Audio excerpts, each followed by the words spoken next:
আজকে সকাল 9টার দিকে আমাদের একটা খবর আসে যে একটি লোকের লাশ পড়ে আছে মাঠের মধ্যে।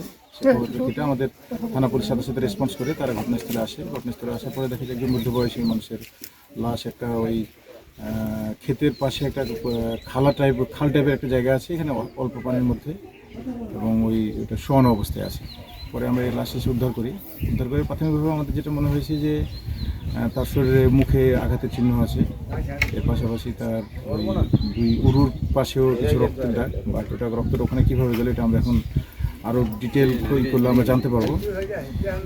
বিষয় হচ্ছে যে এই ব্যক্তির পরিচয় এখন আমরা শনাক্ত করতে পারিনি, তবে স্থানীয়ভাবে আমরা যারা এখানে স্থানীয় জনগণ তারা বলতেছে যে সে মানসিকভাবে বিষাদগ্রস্ত লোক ছিল বা পাগল টাইপের, এবং সে গত 15-20 দিন থেকে এলাকাতে ঘোরাঘুরি করছে, বাট তার নাম পরিচয় কেউ জানে না।